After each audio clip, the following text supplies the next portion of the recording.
Machiegni kendo nyako Ramogi, riwruok moro ma ok mar piny owacho mosebedo ka jiwo chenro mag thieth ochako chenro mar tero thieth machiegni kod jolupo e moko kuom dhowedhe e kar chung' od bura ma Suba North mano kaunti ma Homa Bay. Jomodak e chulago osebedo ka kale midhiero mar yudo thieth makare. Alia Beach nigi ler mathoth. Dhowedhe ma opogore alwora mar nam Lolwe gin moko kuom kuonde mang'aw kendo tuoche osebedo ka landore ka juma mokalo tuo mar nyaldiema ne omuoche dhowedhe moko e Suba South ma migawo mar thieth e kaunti ma Homa Bay pod kedogo. En gino makoro miyo riwruok moko mar piny owacho mar Devlink ochako chenro mar tero thieth machiegni kod jolupo bang' yawo ayanga osiptal e gweng' ma Kisui ma geto kedo kod tuoche ma opogore. We know very well that the fishing community has had a long history of poor health-seeking behavior. So being closer to the fishing community, I think it's going to contribute a lot to the health, outcome of this community.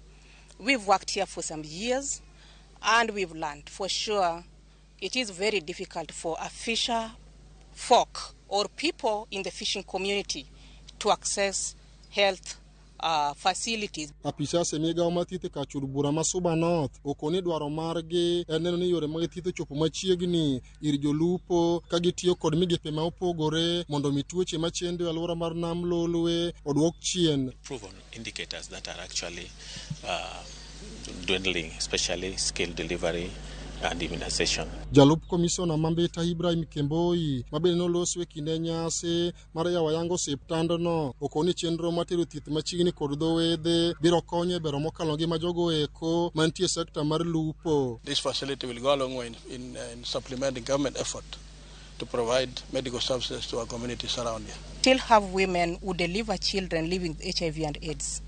Why is this happening? Because many women or women in the reproductive age, they do not access health services when they get pregnant. Maybe because of ignorance, or maybe they feel like they can go during the last trimester. But what we are going to do as Devlink, we are going to track down these women of the reproductive age so that when they get pregnant, we'll be tracking down, so that we encourage them to go for immunization. Alia Beach, Ramogi TV, Homa Bay.